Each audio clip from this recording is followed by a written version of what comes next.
I used to do lots of things.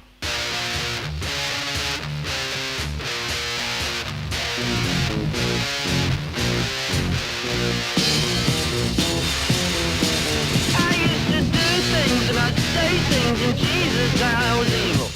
Take things and break things and Jesus I was evil. I never shook baby. All right then.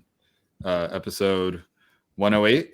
Yeah. 108 of Reckless Musecast. We're joined today with Lou Perez, who is a comedian, an author, a podcaster, and was actually one of the subjects of an episode only 5-6 episodes. I think it was 101, maybe. Yeah. And he's here with us today. Welcome, Lou. Thank you. I came here to set the record straight, man. Crossfire. Clear your name on all those allegations that have been lobbed against you. So,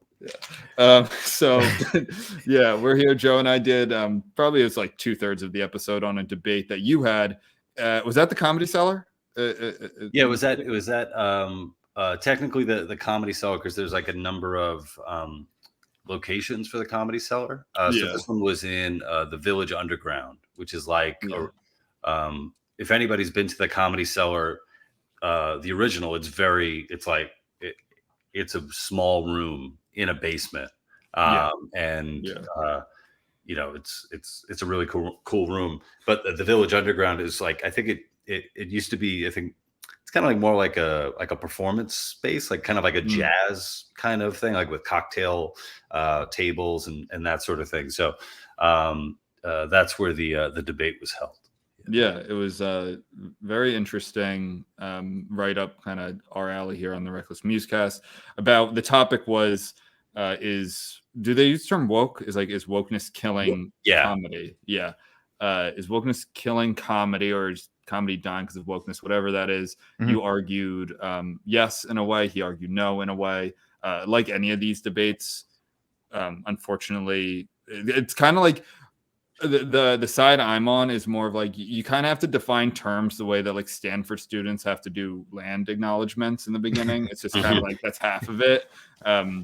So you have to define terms, which is tough. But like dying in a sense here, I think. Oh, and did we say that the opponent was Michael Ian Black? Did I say that? Well, that's who it was. Yeah. Who's also a comedian, and you guys went at it. I actually crowned you the winner, Lou. So what's on your anything you want to start by saying that? How was that experience, by the way? Like, I mean, obviously we watched it, but you were there. Like, what was the crowd like? It's a New York City crowd, West Village. How'd that go? Yeah, so going into it, when the producers for Open to Debate, that was the group that held the debate. They used to be called Intelligence Squared. So you would have, which was another debate series where you would have, debates on economics and policies, and they would normally have like two teams, but where there'd be like two people on each side. So then I don't know when they rebranded to Open to Debate, but they were doing, this subject, is wokeness killing comedy? Mm-hmm. And my friend Noam, who owns the Comedy Cellar, he had thrown my name in as a recommendation. And so when they called me, it's like, yeah, I wrote a book called That Joke Isn't Funny Anymore, and the death and rebirth of comedy. Yeah. And when I was talking to the producer, I said, I don't know if I'm like, I could really argue, either side of this, because in my book, I do point out the, how one could argue that wokeness is killing comedy, but ironically and paradoxically, I don't know if it's a paradox, but it's like, there's never been a better time to be doing comedy as far as I'm concerned. So it's sort of like wokeness, while wokeness might be killing a lot of comedy, it's also giving us just a lot of opportunity to make stuff. Like, there's more rules to break. Like Ari Shafir, doesn't he say like comedy's dangerous again? Yeah. Exactly. Comedy.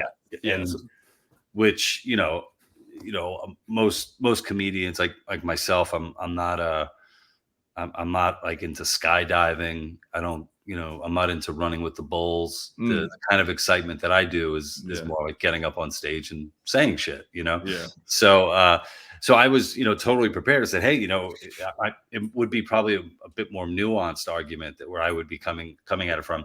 And so they were like, no, actually, we have somebody arguing no, and it's Michael Ian Black. And it's like, okay, no matter what anyone, feels about Michael Ian Black, I mean, the guy has been for decades a very successful comedian, author.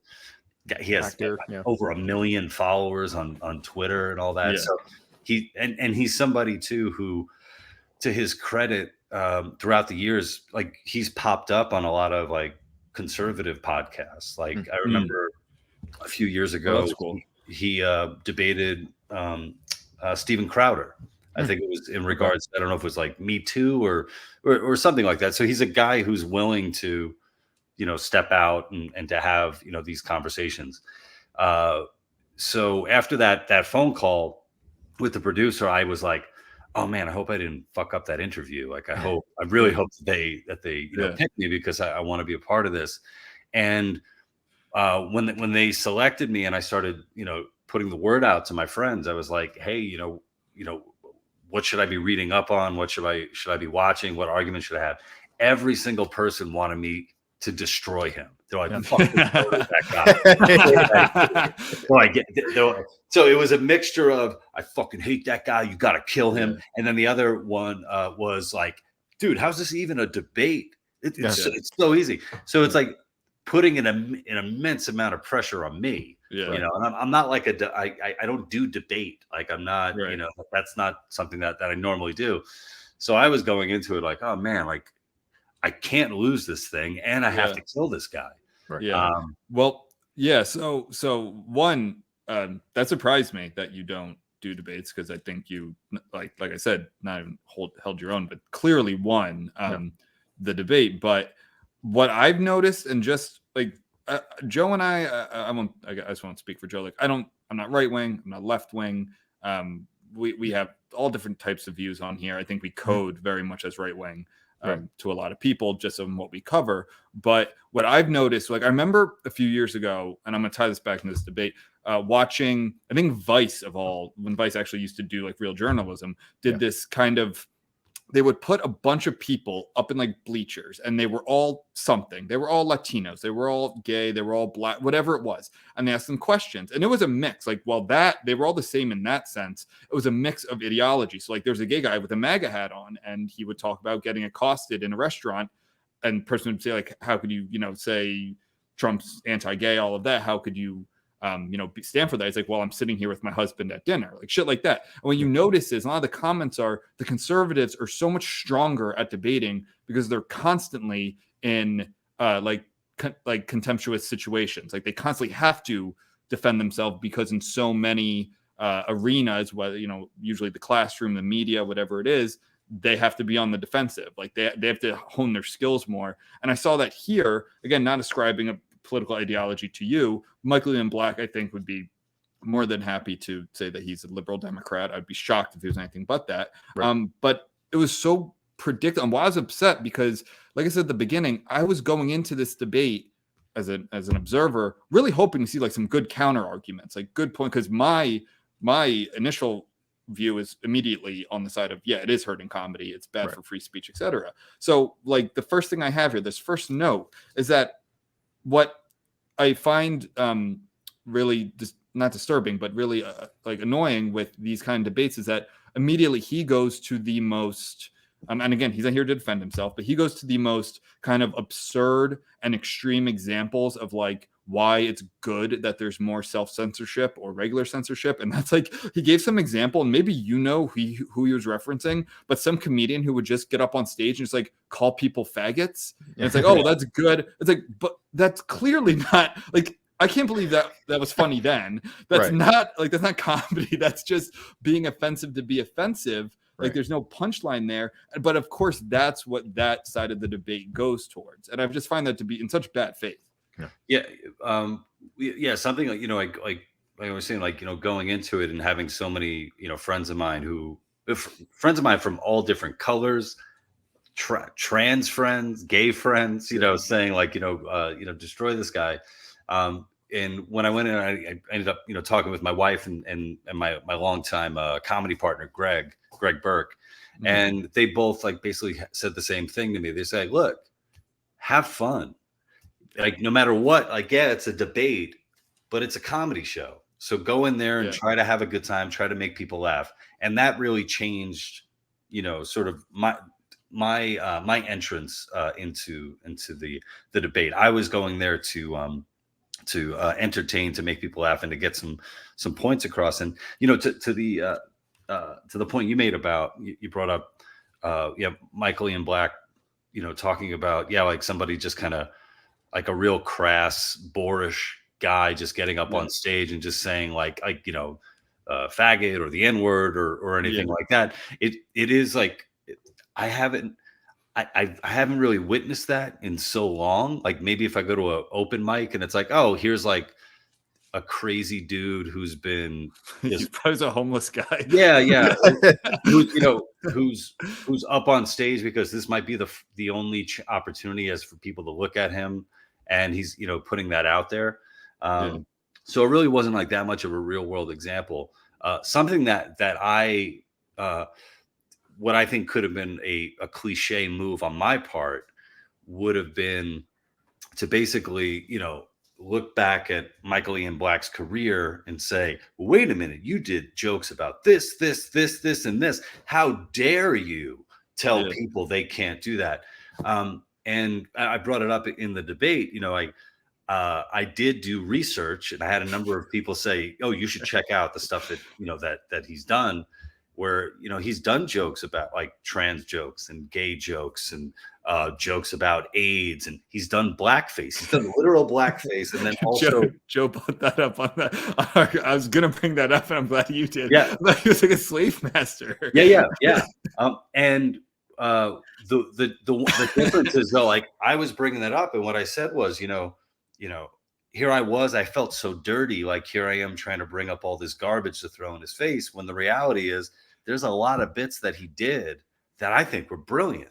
Like the kinds of stuff where, as a comedian, I'm like, man, I wish I was able to, I wish I came up with that idea. He has like a poem called If I Was a Slave Master, or If I Owned a Slave. And it's all about how he would be the greatest slave master. He would be so nice to his slave, It's like really good stuff. So I was sort of approaching it as a fellow comedian, saying, I'm happy that you took those chances. And at the end, like, you have some stuff that you should be really proud of, because it's really funny. I think it still holds up.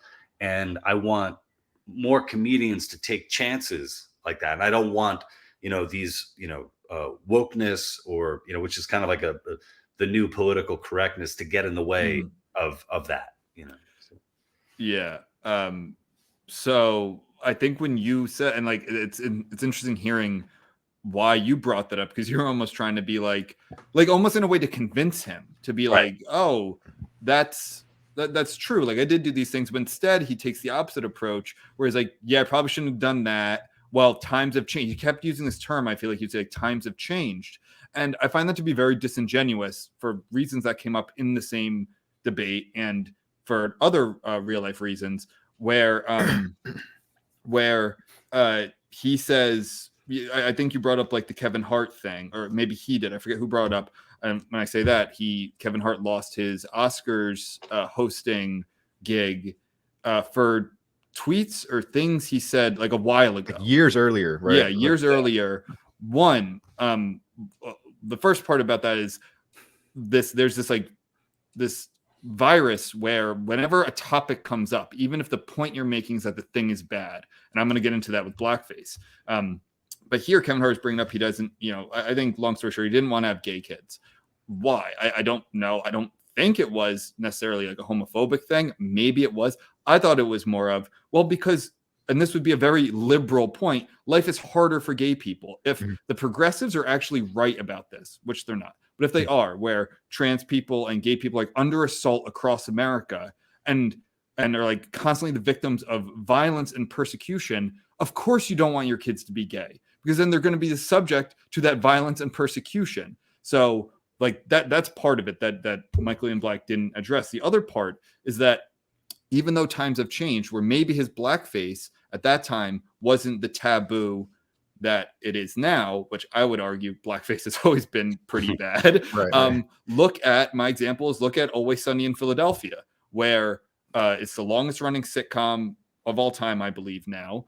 The whole point of the show is that these are terrible people. These people are terrible to everyone. They're terrible to each other. They're terrible. The literal pilot of that episode is called The Gang Gets Racist. And they have episodes in that show, 5 episode, season 4, 5, 6, whatever it is, where they do blackface. A couple of them do, because they're doing a remake of Lethal Weapon. And someone has to be Murtaugh, and they don't have any black friends. Right. So, of course, Mac does. And those episodes, that happened at that time. That was on cable television, 2007, 2008, 2009, whatever. Those episodes are scrapped from Hulu. You can't watch them. So it doesn't matter that the times have changed. That art now is gone. And I think that completely kind of perforates his argument. Yeah, when you guys were talking about that episode, I'm like, shit, I wish I had that in my back pocket. So yeah, one of the regrets that I have is not having just a list of like 20 things to rattle off, examples to rattle off. But yeah. Well, actually, speaking of Always Sunny, by the way, the first time we interacted on Twitter, I don't know if you remember this, I said, you've posted a picture, and I said, you look like a not fat Mac from Always Sunny in some picture that you had, and you liked it. So I'm like, oh, cool. Oh yeah, that would be a go-to for me. Like people are like, oh, you look like Mac, and I would say, oh yeah, fat Mac. Years ago, I was up for me and my partner Greg. We were up for a staff writing position at Always Sunny. That they obviously ended up going, a different direction, but. Yeah, that would have been interesting.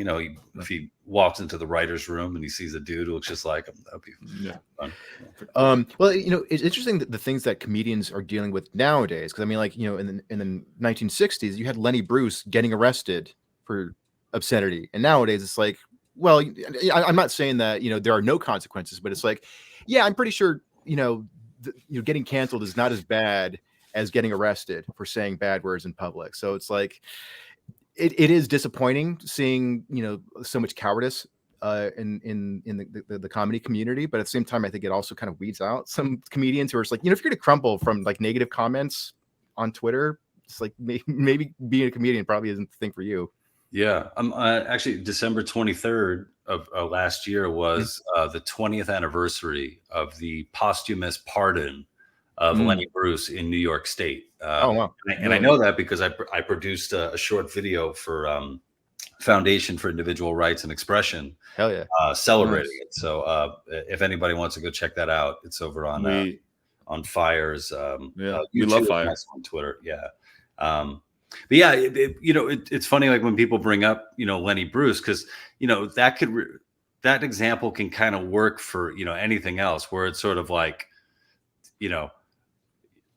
how can you complain? How can you complain when it could be so much worse? It's sort of like anything short of like death. Right, it's like just shut up. And it's like we're able to comment on what's going on, because like one of the things that I had brought up, and I think Shane Gillis comes up a lot as an example. Yeah. With I think he was like hired. I don't even think he worked like a day at SNL before I don't think so. Before he was fired. And at the time, people, were saying like, well, it's all like, he'll be fine and blah, blah, blah. But you didn't know that at the time, if the guy would be fine. And also, just career-wise as a comedian, like, being a part of a comedic institution like SNL is just huge, And, as it turns out, Shane Gillis is really fucking talented. He's an incredibly talented stand-up. Probably the best thing that happened to him, but creatively.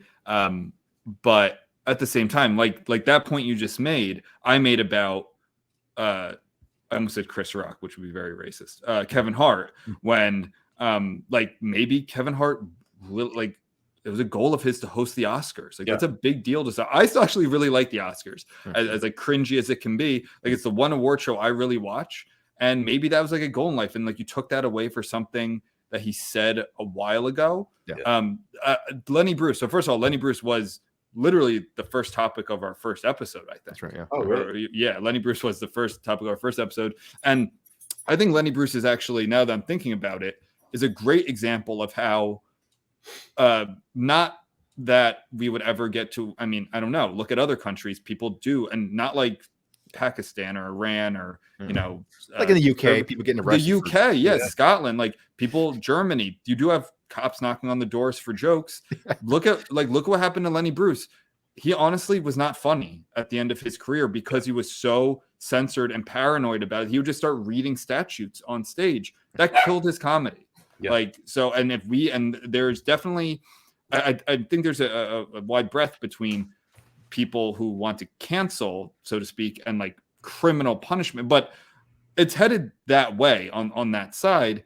And I think there's already a contingent who would be totally fine with, I don't know about being going to jail, but maybe fines or something for jokes. And Lenny Bruce was a perfect example. It was, and it killed his comedy. Yeah. So I think a couple of things. So, I think like taking like Shane Gillis and Kevin Hart, right?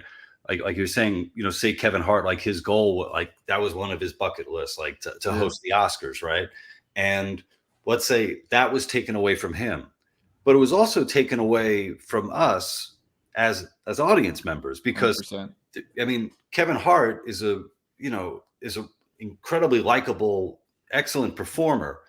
There's a chance that, we missed out on what could have been an amazing Oscars performance because of that. And with like with Shane Gillis, like he's been producing like, his sketch comedy independently, right?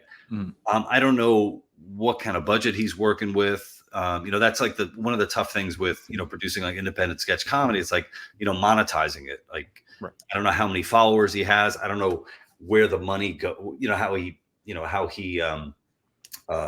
uses the money, where it's going. Now, imagining Shane Gillis with like, SNL money behind him, Lorne Michaels production behind him. Who knows what kind of stuff that we would see? Maybe we'd be seeing like one of the best comedies made in the past 20 years, like a feature film or something. Or maybe just something serviceable on SNL. That's exactly. That's not just like Clapter, where it's just, oh, he said the thing about the bad man, the orange bad man. So, but that's a good point though, because like, I always try to make the point though, where it's like, I don't really care what offends you. What I care more about is what you do with that offense. If you're like, Kevin Hart's jokes, they're not funny, I'm not going to watch the Oscars. It's like, that's fine. I'm not going to make fun of you. I'm not going to criticize you. Like, what offends you, that's your own thing. And I have dumb, trivial things that bother me. So yeah, that's fine. But when you actually try to get rid of something to prevent other people from watching it, or when you try to get, Dave Chappelle's special taken off of Netflix, or something like that, where it's like, yeah, it's now you're just trying to force your sensibilities on the rest of the world. That's like, that's where it starts to really cross the line. Yeah. And I think too, like using, Lenny Bruce, as that prime example where, the end of his life, the end of his career was just completely centered around, him being persecuted, I think he went broke. I mean, at one point he was making just an incredible amount of money as a stand-up comic, and all of it went to, defending himself in a court of law. So when he's getting up on stage and reading those court documents, I think I see a similar thing that's kind of happened in like the saga of Dave Chappelle, who's hilarious, where a lot of his like specials are like commentary on the responses to his other specials, so it's sort of like a lot of stuff. I wonder, I haven't watched the latest one. I think I'm gonna have to watch it probably like tomorrow. It's sort of, is it something where you can go in not knowing what the hell's going on and enjoy it, or do you have to have been with him throughout this whole roller coaster ride in public opinion? And that's something too, like, the ongoing discussion about like wokeness and trigger warnings and stuff like that, where it seems like a lot of comedic commentary is commentary on, you know, Yeah. in specials rather than just doing the comedy. Right. You Yeah. know? Yeah. So like I was thinking, like going back to the beginning, it's kind of like the marketplace of ideas where if the comedian who Michael Ian Black may have just conjured up, but let's give him benefit of the doubt that that comedian did exist. There's some guy who's relatively successful who would just get up on stage and start calling people faggots, right? And not in like Louis C.K. has a great joke about that word, and it is amazing. And Louis C.K. is my favorite comedian. Mhm. But like, let's just say this is just because there were like during the whole Great Awakening and the backlash, like there were some guys who I started following who like would just say offensive shit to be offensive, and it wasn't funny. It was just like, oh, you're saying the thing you're not supposed to say, but you're saying it, and while like I get your point, that's not comedy. So like this guy who's getting on stage just calling people faggots, like if it's not funny, it won't last. Like you have to survive. He'll change his material. He'll get like, I don't know, booed or jeered or whatever. Like, I like how much you're a comedian, Lou. I've heard I'm not stand up. I've heard that bombing on stage is like watching your mother suck 1,000 dicks. So like, how often can you deal with that? I wish it was that hot. I describe like bombing. It's sort of like giving a eulogy at your own funeral. Yeah, like that's how it, that's pretty good too. So yeah, I mean it sucks, and also it's like I mean I just have to say, like, I haven't experienced that in a long time. Of like, I remember it was probably like 8 years ago. I was doing like an afternoon open mic in LA at there used to be Rock Paper Cafe, which was great. They used to have, it was like, I think it was at least 5 days a week. Like they would have like the same mic. So it was not too far from my apartment. So it was just like a constant thing where I knew I was going to go there and get reps. And then the one time I went, I think there was just like a couple of dudes before me that everything they were talking about was just like calling women like cum dumpsters and stuff like that.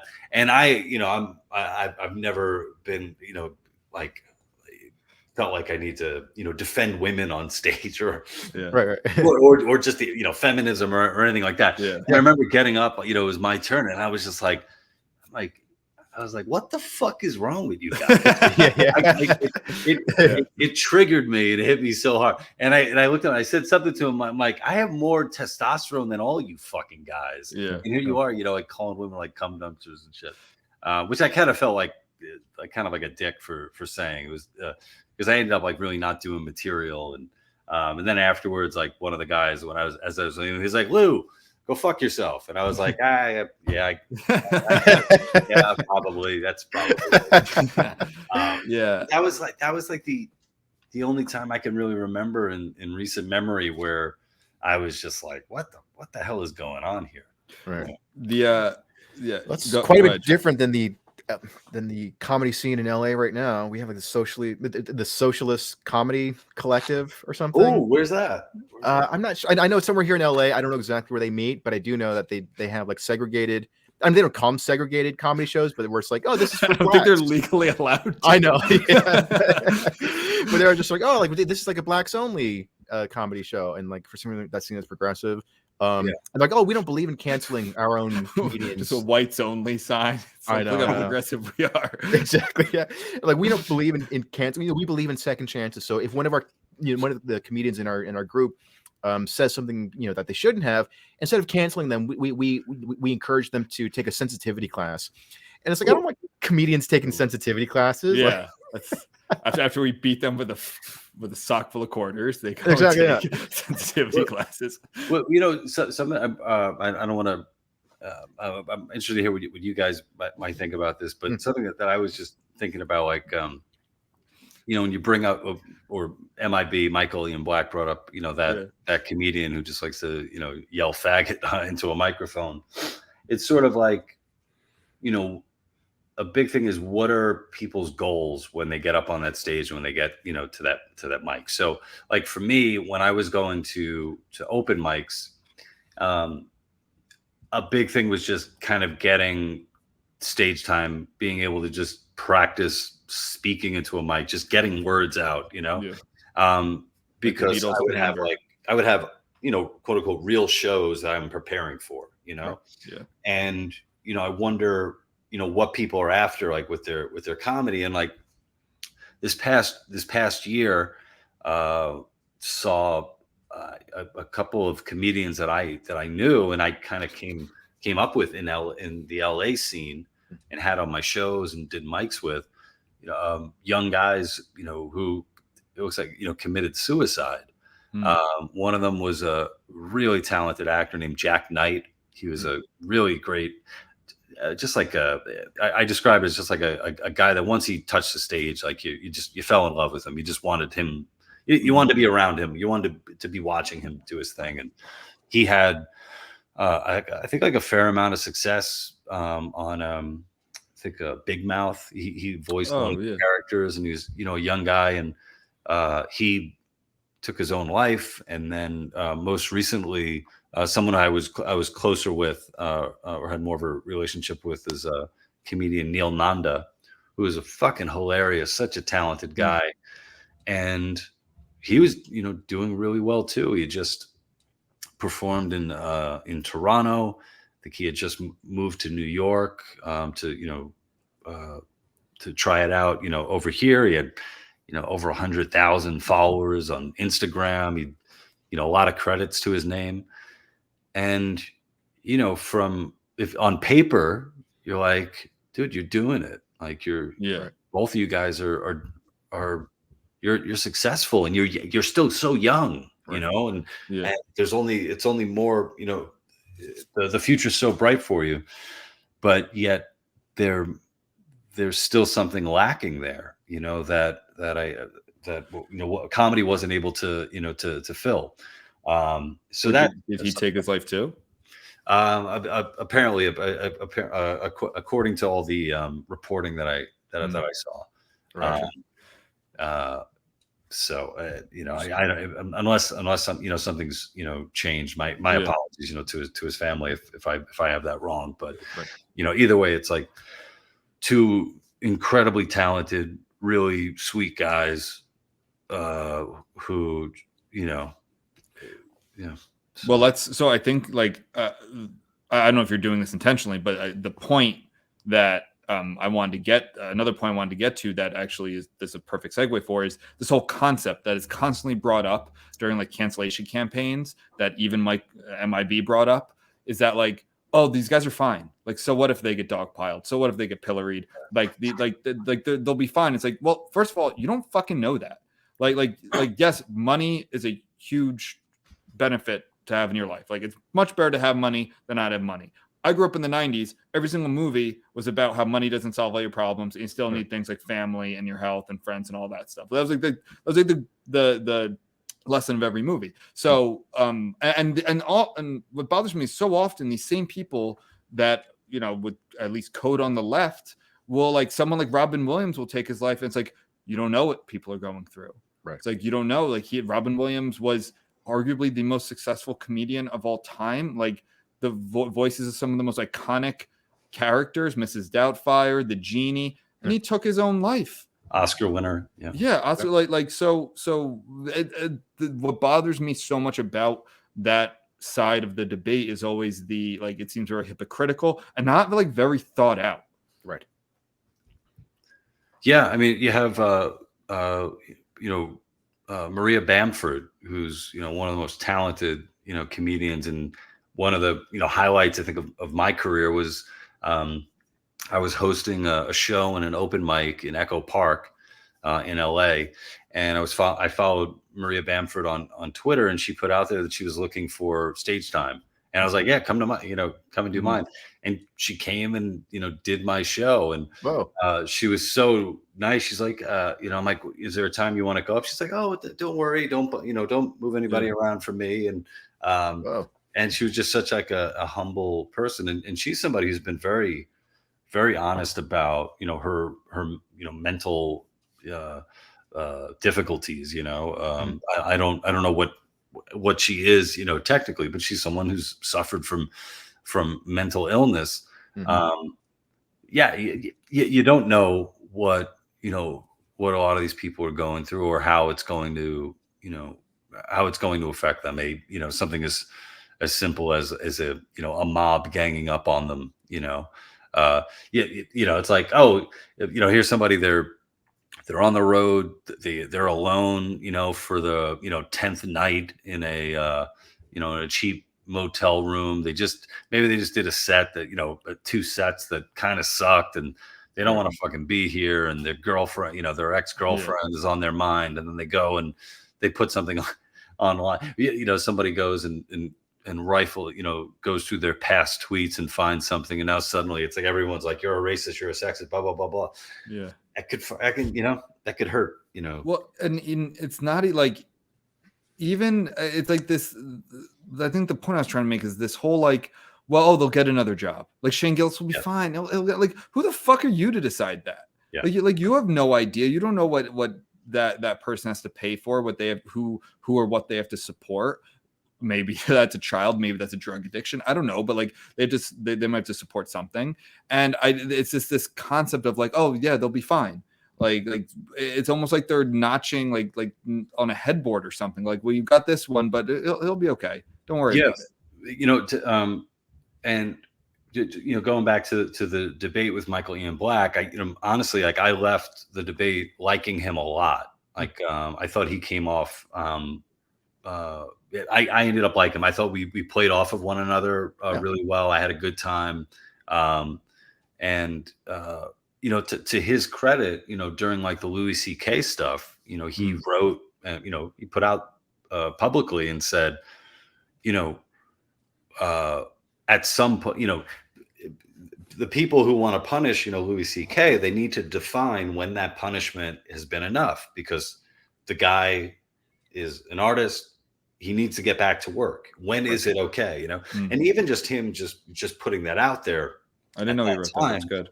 Was a risky move, but I think he's a genuine guy, and that's why, he put it out there. And there's also, throughout our debate, he would bring up like, times are different now. There are things that he did that he wouldn't touch today, but at no point was he of the mind of, well, then you shouldn't work. Your career should be taken from you. And I don't know if I said it during the debate, or if I could have pushed it harder. I should have just been like, Michael, you are not woke. You're not a woke guy, because be woke would be to basically punish without any forgiveness, whatsoever, as opposed to somebody who, believes in free speech, says like, hey, we changed. There are things I'm not comfortable with, but I'm not going to try to ruin somebody's livelihood. So could have brought that up. So how do you feel? We've been talking, a fair amount about like the damages that woke and wokeness have been doing to comedy in recent years. But like, so the subtitle of your book is about the rebirth of comedy. So what do you think is like the future of stand-up comedy? Like, do you see like something optimistic coming through, or do you think that we're kind of like on the upswing of comedy?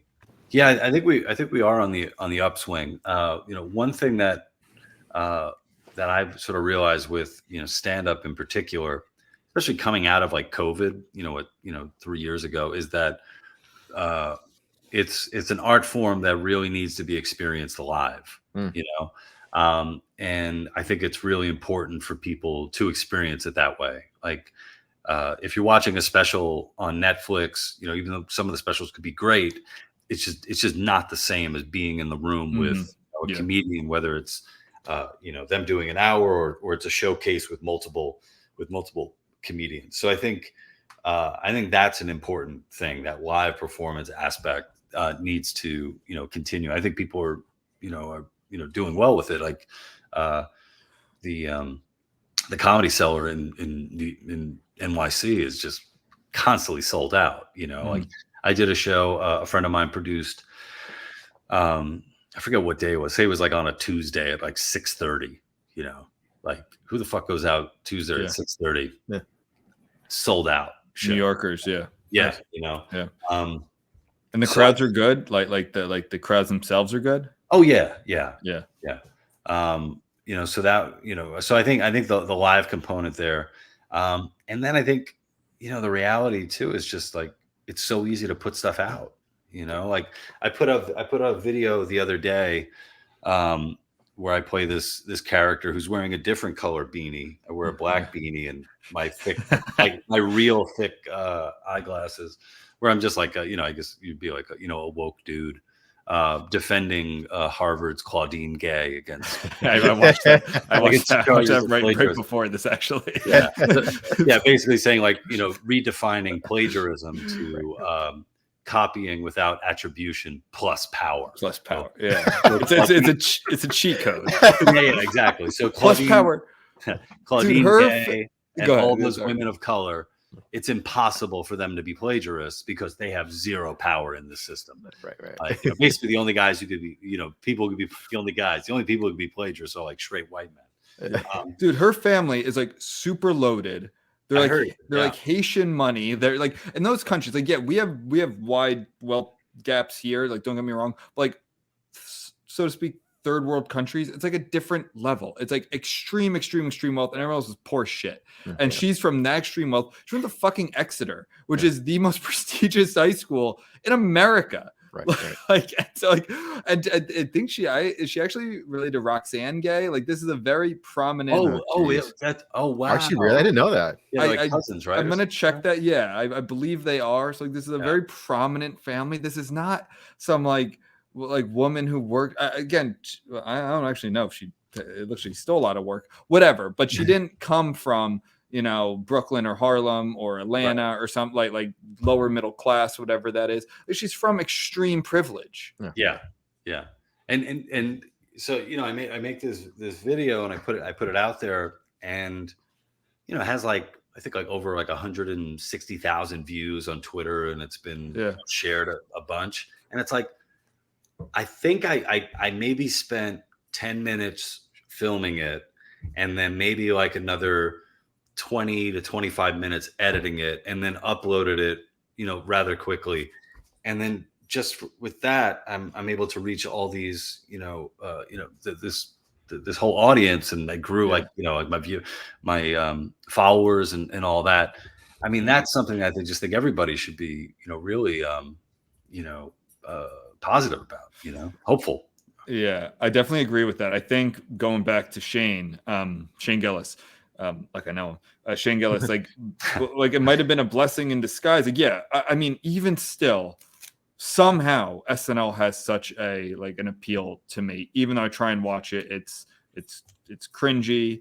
Once it's kind of one of those things where it's like, if it's funny, I'll see it on YouTube. Like that clip will be on YouTube. So, which kind of sucks because I am a firm believer in live performances. I don't, what I tell my fiance who's in theater, it's like, it's been around since the ancient Greeks. It's not going anywhere. Like there's a reason people enjoy theater and stand-up comedy and live sporting events, despite the parking and the beer fee and how much it costs and all that shit. But so going back to Shane Gillis, like he now has this opportunity like you do to make something funny for however much it costs. Like I don't know the background of that, and put it out there. And people like, I get his clips from my friends on Instagram. Like you see it on Twitter. He has this podcast now, and now he's been on Rogan a bunch of times. Like that is very democratic and really great. And like you go on, like I said, I'm a kid of the 90s, early 2000s. Like Comedy Central used to be what you just go to Comedy Central because it was Comedy Central. Yeah. Now you go on it, it's like,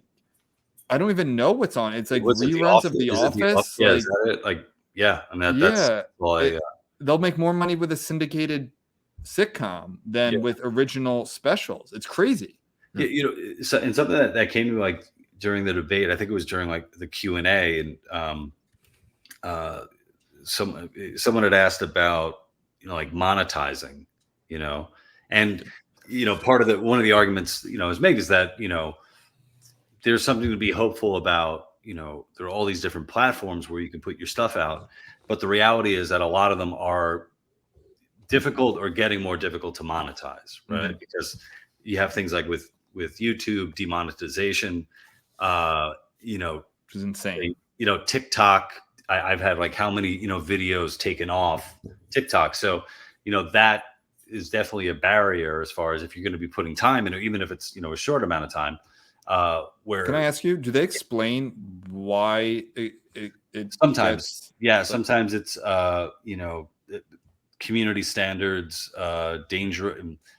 endangering, I don't know, people. Some bullshit. Yeah. So there's usually like an explanation. There's not always. Doesn't seem like there's always an opportunity to appeal it. So that makes it difficult. And then something that I pointed out, and this is like where it sort of came to me during like I said, during the Q&A, during the debate. It's like there was a time, like right now, all the avant-garde like stuff is happening like online. Like of course. But there was a time when all the avant-garde and cutting edge stuff and comedy and everything was happening on TV, in the movie, on the big screen. Like there was a time where it's like, yeah, if you wanted to see the best stuff, that's where you would see it.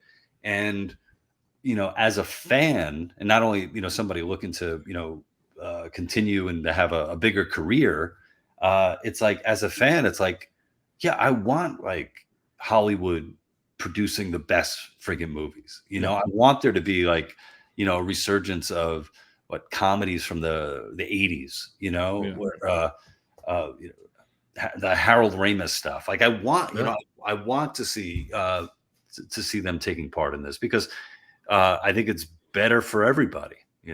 Yeah, we're big. We talk a lot about movies on the show. Like I said, Joe lives in LA. It's very cool because Joe's a I don't know, you say like LA aficionado, connoisseur, movie like Hollywood. So he'll like point and be like, oh, this alleyway, that's where they filmed that scene in Reservoir Dogs. Like this house, cool. This is where they shot Thriller, shit like that. So he knows a lot about that scene.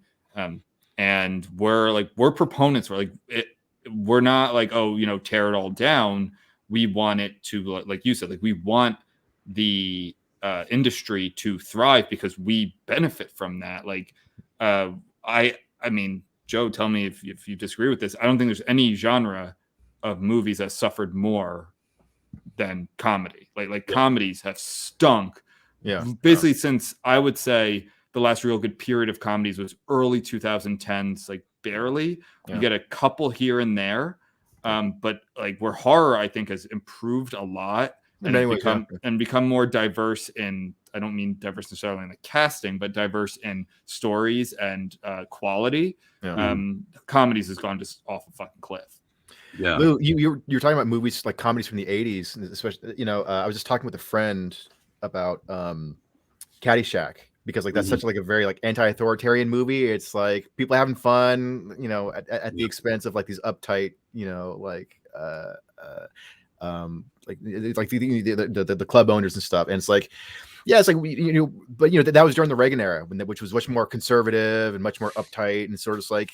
But it's funny because like now the left is kind of like the dominant cultural force. So it's like, well, why would we make movies rebelling against ourselves? That doesn't make any sense. So it's like, yeah. I think that there's a guy, Roy Price, who was, I think he started Amazon Studios, and he has a Substack. I think it's Price Point. You guys, check him out on Twitter, Roy Price, and he's been, writing a lot just about, wanting to get back to, being original, taking chances. And on the comedy front, something that he's lamented as well. It's just like, yeah, where the fuck are the comedies? What have happened to it? And to get back to like, fun stuff that people want to watch. And I think that's important too. Like Caddyshack is a fun movie. Yeah. I going even further back, there was a Burt Reynolds retrospective at this movie theater called Metrograph in kind of like Chinatown in New York City. Mm-hmm. And I saw two movies I had never seen before there. I saw Gator, which I Burt Reynolds, which I saw by myself, and then I took I watched Smokey and the Bandit, and I brought my wife, and I was fucking cracking up from start to finish, just like bowled over laughing at Smoking and the Bandit. Yeah. My wife looked over at nothing. I think a part of that is that a lot of comedy skews male. Like a lot of comedies are made for guys to watch and to have, and to enjoy. Dude, shit.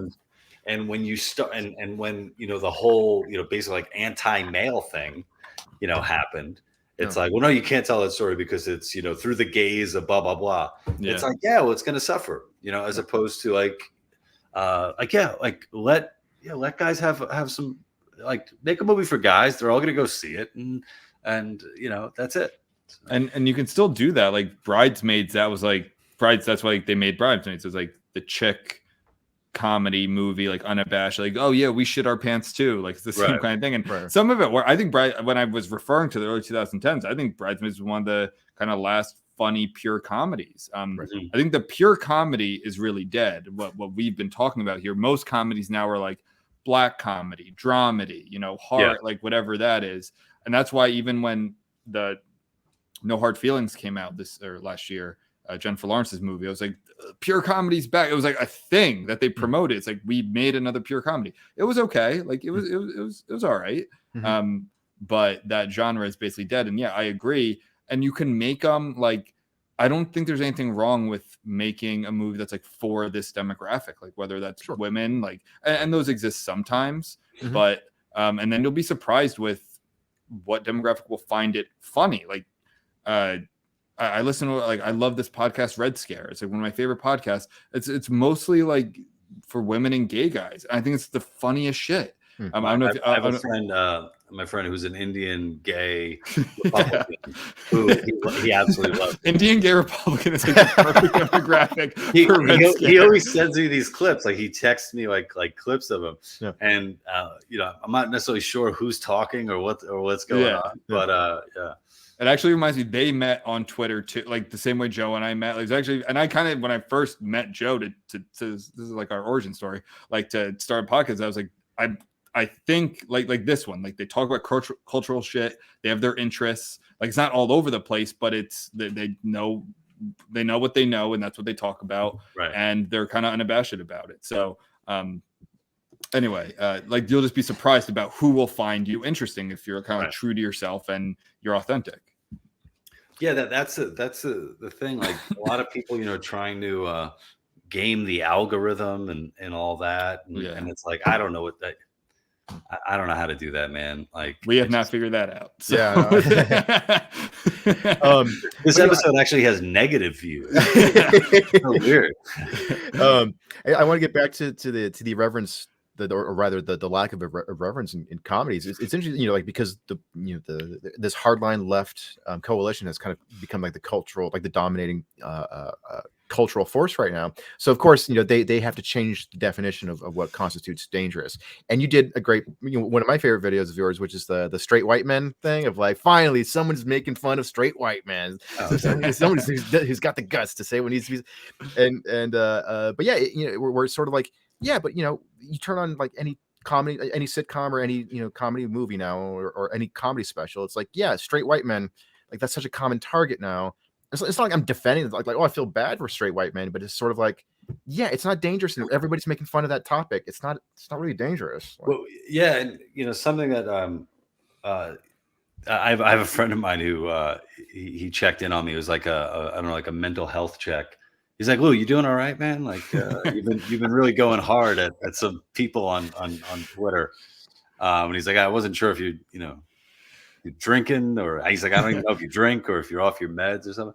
And I said to him, no, I just, I think scumbags should be treated like scumbags. And I'm having a lot of fun, calling out people's bullshit on Twitter. Cause it's funny. It's like when you see people, going after like the same targets, and you look at them and you're like, but you're a fucking loser. Like like what do you have going on for you?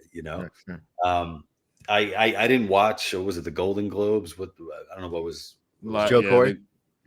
Yeah. I only saw a little clip of him, but then I saw another clip of it was like an Asian actor and a black actress. Oh yeah, they talking were about the playing, Barbie like, and Ken white thing. roles or something like that. And it's like you're so fucking lame. Like who the and I'm not saying like who are you, like as if I don't know who you are, like that means something. I'm Right. sure they're famous, but it's like it's just the cliche, the lame fucking shit. I think it's again. so what you're referring to is it's the Asian actor who plays one of the Kens in Barbie, and it's the black actress who plays one of the main Barbies in Barbie, who's the most cringe like part in that movie. And what they're doing is, it's not like the point they're trying to make, I get, is like now there's more diversity and a lot of roles that were going to white people are now going to other, whatever. That's been a thing in the discourse forever. But Right. how they're saying it is like, oh, well, I'm playing the alcoholic teacher who has to, overcome that and teach their students. I'm playing the alcoholic suburban mom, the alcoholic working. It's like, Right. Jesus, if it's like, if anyone said something like that about any other race and or gender, it wouldn't be like allowed. Like they'd probably edit it out or something like that. But the fact that like, it's the fact that you're the people say, like, if we made that joke, it would be fun because we make fun of everyone and we say things about it. Like, but, and there aren't really any, sacred cows with us. But with them, it's like, oh my God, if you made that comment about any other race, it would not be permitted. And that's what drives people like you and me crazy, where you're like, it's like, what the fuck am I watching? Right. Yeah, no, totally. Yeah. And I see it like, where it's like using the word white as like a pejorative. No. It's like, well, like there was some dude the other day. It's like, what's up with white men thinking they're the voice of reason? And it was in regards to like a panel discussion on Claudine Gay and diversity, equity, inclusion, and two of them, and the white men, which is weird because one was Jonah Goldberg, Jewish guy from Jewish conservative, and the other one was Rehan Salam, who ain't white. Is that right? Yeah. And I ended up like just goofing on on this dude, and it's like well, no, it's not that white men think they're the voice of reason. It's some people are voices of reason. Yeah. Some are white, others are black. You are not a voice of reason. Yeah. You are demonstrating that you're dumb. You're a dummy. You're a dumb. And when the has nothing to do, like you do not represent a race. You don't represent an ethnicity. You are you, and you are not putting your best foot forward.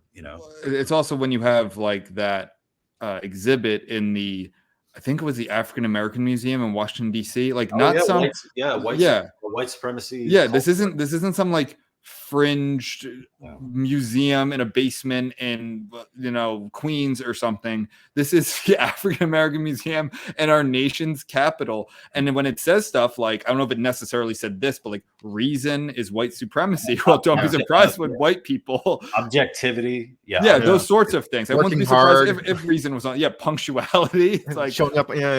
These things really. I mean, I would be so offended if I was anything but white. I'm like, what the fuck are you talking about? Yeah. Like, I'm a such and such man. I'm this race man. I get to work on time. I take care of my family. I pay my bills.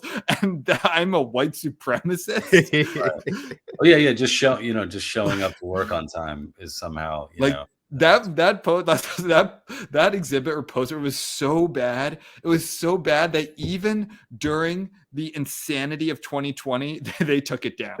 That's how bad it was that they took it down, even at like the time when you could get away with the most insane shit, like racially.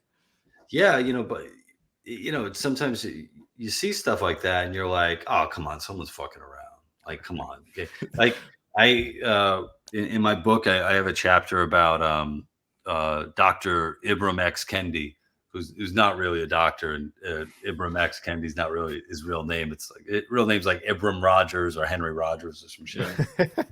Yeah. And there were times I'm reading his book and I'm like, this dude's got to be trolling, man. Like there's no way.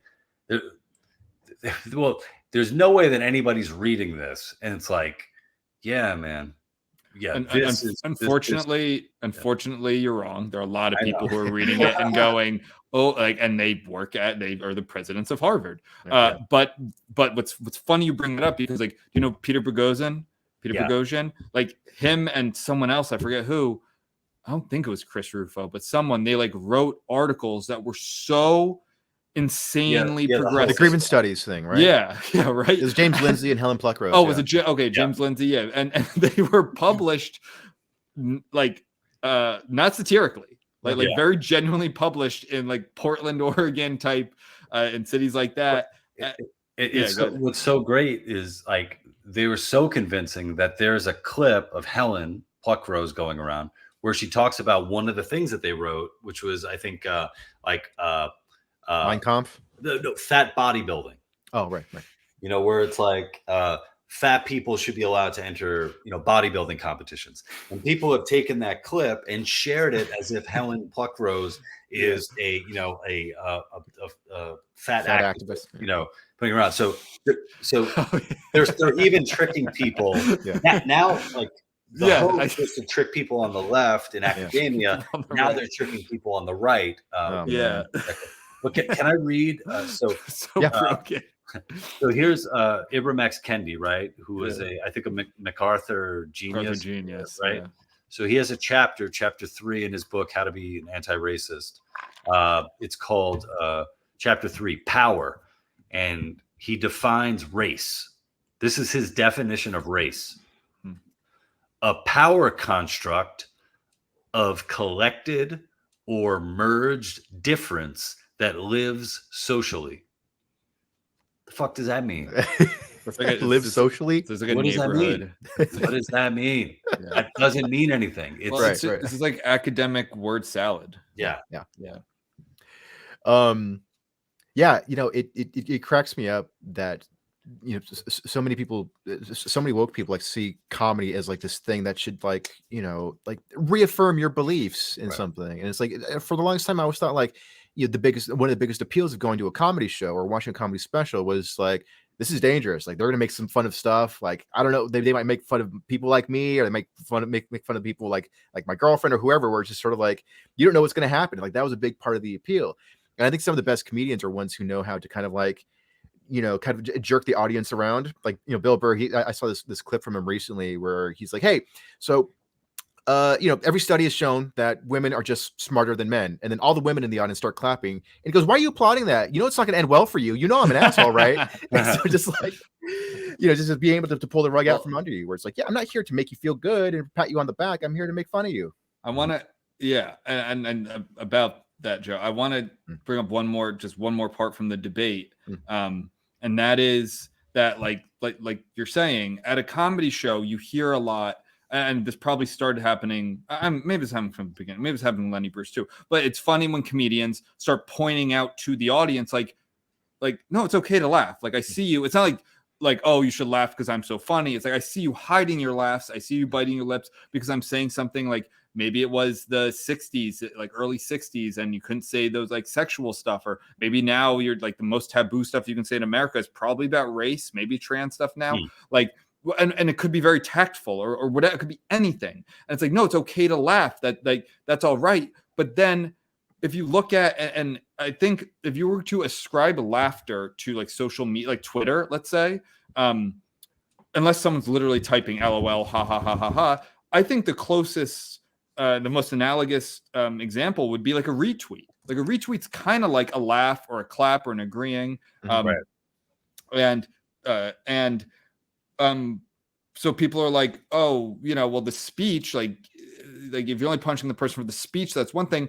I forget his name. I think I say it in the last episode that I brought this up, but a journalist for the Washington Post retweets that very like dad joke of all women are bi. You just have to. It doesn't matter. You just figure out if they're sexual or polar, like something very like kind of milk toasty. Like I don't know. Like it's funny. It's a little misogynist, but like fairly innocent for a joke. And he didn't write that. He just retweeted it, and he got fucking suspended.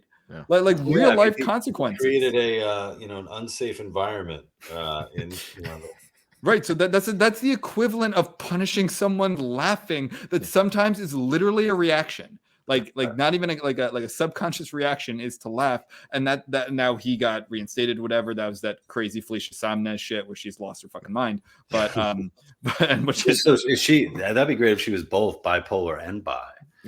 oh, I bet you to watch her angrily eating pussy. Yeah, maybe that's why she's so mad.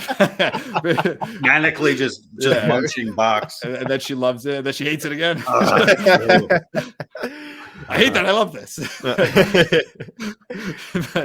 But, anyway, so basically, like that's what we've gotten to, is that it's not like you won't just get punished for tweeting a off-colored joke, even that's probably the most liberal way to put it, but to retweet it. Yeah, and I think things are coming around. I think that there's a lot more people just like, like I said, like just ready to call out people's bullshit, Yeah. Like I've just it's not funny. Like sometimes what I do is not funny. I just my one of my go-to has just been my response and comments, just like, you're a piece of shit with a laughing face. Because for some people, I mean, the stuff that they're coming out, and these are people coming out with serious commentary. It's not like I'm not going to do that for somebody who's doing a joke. Right. But yeah, like some people are just really showing how horrible they are as human beings, and it's like, shit, how dare anyone live a life where they're at the mercy of these terrible fucking people. There are a lot of pieces of shit just out there in the world trying to, dictate your life and what you can say, what you can laugh at. And it's like, fuck that, man. We're not playing anymore. No. Yeah, I definitely agree. It's going. I think it's going in the right direction, and this might be a good way to end. I think it's definitely going in the right direction. I think like social media is probably the first front to that. YouTube might be a lost cause. I don't know. Obviously, this is on YouTube, but they have their shadow government there. I think Elon, while he definitely has some free speech issues, I think overall it's definitely a net benefit to just free speech, at least for people like us that might be hypocritical. But because apparently I think a bunch of like left-wing accounts got purged literally today. I don't know. I may have. I didn't look too into it. I think I might have saw some screen caps. Yeah. I'll look into that. A lot of times it's not exactly as it appears. There's an explanation for it, but we'll see. Maybe not. But that's good to hear. You think that too. That's going in the right direction. I hope that then that reaches the like levels of Hollywood too. But we'll see. Yeah, I mean, I would, as far as Twitter or X, goes. I would love for it to just be a place where, people are, just really comfortable putting all their stuff out there. I'm still like I long for the days of Facebook, because I thought Facebook was like the most perfect platform, because you could put long form written pieces, you could put videos, you could have, commentary, you could have close friends and then also fans. Like I thought it was just so brilliant. There was like a stretch of like some years there where I was like, that was fucking great. And then they tried to micromanage it, fiddle with it, and now I think technically I still put stuff out there, but I don't. I spend, I guess, most of my time, on Twitter. I love Twitter. I'm not ever calling it X. I'll be like, Grandpa, what's Twitter? I'll be. It's where I used to say dumb shit that has hurt me now. But I think Twitter is it's having more long form, which I don't want to get too long, but it's having more long form. There's more like Tucker's on there now, and I think there's gonna be more clips and things like that. I don't know. Jim Rome. There's going to be a Jim Rome show. Really? I think there's a number. Even Don Lemon, I think, is doing his thing. Okay. I know you guys are huge Don Lemon fans. Oh yeah. Well done. But I think that that's something that we're gonna hopefully we start seeing a lot more of, and something too like.